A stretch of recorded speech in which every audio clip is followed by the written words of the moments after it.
c'est votre vie. Oui, le rendez-vous de première édition qui parle de votre quotidien. Ce matin, nous allons parler du froid. Comment protéger sa maison? Il arrive le froid, Christophe Persson l'évoquait. On a peut-être des solutions à vous proposer. Effectivement, on va en parler dans quelques instants avec notre invitée Florence Clément. Bonjour, de l'Agence de l'environnement et de la maîtrise de l'énergie. Savez-vous que l'on peut isoler les combles de la maison pour 1 € et bénéficier par ailleurs d'aides de l'État? Justine Fontaine.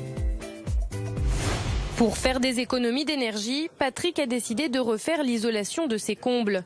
Il espère gagner quelques degrés de chaleur dans sa maison. Comme il s'agit d'une vieille maison et l'isolation des combles existantes au départ était un petit peu légère, je me suis dit que c'était l'occasion. Patrick bénéficie du pacte énergie-solidarité qui permet aux ménages modestes d'isoler les combles pour 1 €.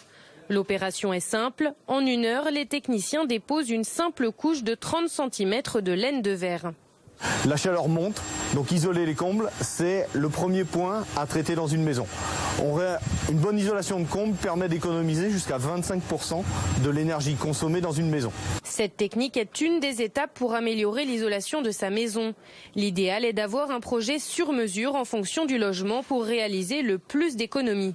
Il est important d'avoir une approche globale du logement sur toutes les dimensions possibles, notamment l'isolation des planchers, l'isolation des murs, l'isolation des fenêtres, le changement de chaudière ou encore une réflexion sur la ventilation. L'État, par le biais de son agence l'ANA, propose également des subventions pour réaliser des travaux d'isolation chez les particuliers.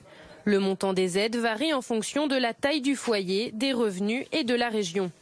Bonjour Florence Clément, donc de l'Agence de l'environnement et de la maîtrise de l'énergie. Vous nous avez fourni un schéma très intéressant, le schéma d'une maison que l'on va regarder. On voit sur ce schéma par où en fait l'énergie se fait la belle, par le toit pour à peu près 1/4, par les murs pour 1/4 également, mais aussi par le sol jusqu'à 10%. D'abord, est-ce qu'il faut commencer par là, faire un diagnostic de sa maison ? Alors c'est en effet toujours ce qu'il y a de plus important à faire, parce qu'on vit dans une maison, on a toujours l'impression qu'on connaît bien sa maison. En fait, pas toujours. On n'a pas toujours identifié pourquoi il y a des problèmes. Par exemple, sur toutes ces infiltrations d'air, vous avez vu sur ce schéma, ça peut représenter quand même 20 à 25% des pertes d'énergie. Et on a souvent tendance à minimiser toutes ces infiltrations d'air.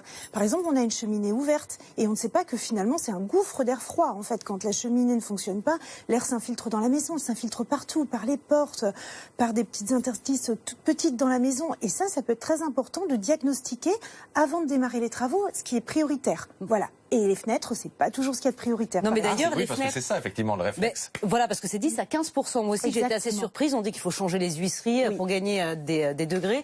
C'est pas forcément le cas. Il faut commencer par quoi?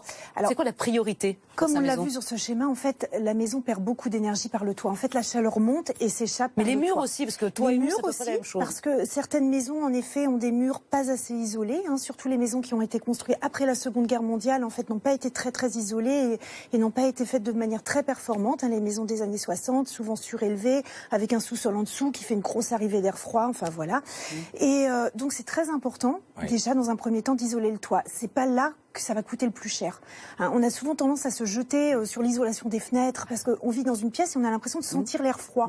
Donc on se dit c'est les fenêtres qui sont le poste le plus important à changer et en fait c'est souvent le toit. D'un mot Florence, il y a des aides pour ça? Alors il y a des aides pour tous les travaux d'isolation dans la maison. Vous avez des aides pour le toit, pour les fenêtres, pour les murs, même pour l'installation d'un système de chauffage performant, comme des chaudières à haute performance, l'installation d'un poêle à bois. Enfin, si vous voulez que votre maison devienne confortable et soit beaucoup moins consommatrice d'énergie, en fait, vous êtes assez aidé. Voilà, il est encore temps, même si les températures très basses sont d'ores et déjà de retour sur la France, puisque Christophe Persson nous disait tout à l'heure qu'il ferait des températures dignes d'un mois de décembre à partir de ce week-end. Voilà. Merci d'être venu nous voir ce matin.